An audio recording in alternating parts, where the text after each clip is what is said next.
Guys last জন্য যদি তোমার কাছে একটা গাড়ি থাকে আর গাড়ির ক্যারেক্টার থাকে তাহলে তুমি ভরপুর কিল করতে পারবে। যেমন এই যে একটা প্লেয়ার ঝুলে ঢুকছিল, এই প্লেয়ারটাকে আমি কোবরা দিয়ে জাতা দিয়ে ঠান্ডা করে দিয়েছি। আর এই জন্যই গাড়ি থাকলে আর কোনো কথাই নাই। এই যে আরেকটা প্লেয়ার আছে তার চলে গেছে, আরেকটা প্লেয়ারকে টেলিপুট করে, সমস্যা নাই, এই প্লেয়ারটা আসলে আমি ওই প্লেয়ারটাকে বুঝিয়ে দেবো। হাজার হাজার বছর অপেক্ষা করার পর দেখতে পাই প্লেয়ারটা আস্তে আস্তে দৃশ্য হচ্ছে। আর এদিক দিয়ে প্লেয়ারটা আসার পরে এদিক দিয়ে আমি একটা ডাব্লিউ দিয়ে এক শট দিয়ে দিই আর এমপি কোবরা জাতা দিয়ে ঠান্ডা করে দিই। এদিক দিয়ে কিন্তু প্লেয়ারটা আমাকে 10 গ্রাম হেলতে নিয়ে এসেছে। আর এদিক দিয়ে মনস্টারটা থাকলে আর কোনো কথাই নেই, হাজার হাজার কিল করতে পারবে তুমি।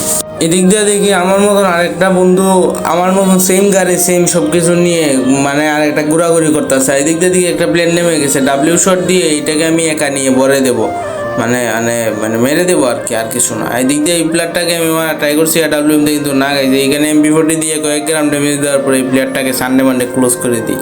গাইজ দেখলেই তো লাস্ট জন্য 3টা কিল করে ফেললাম খুব ইজিলি। তার জন্যই বলি আমি গাড়ির ক্যারেক্টার নাও আর ভরপুর কিল করো।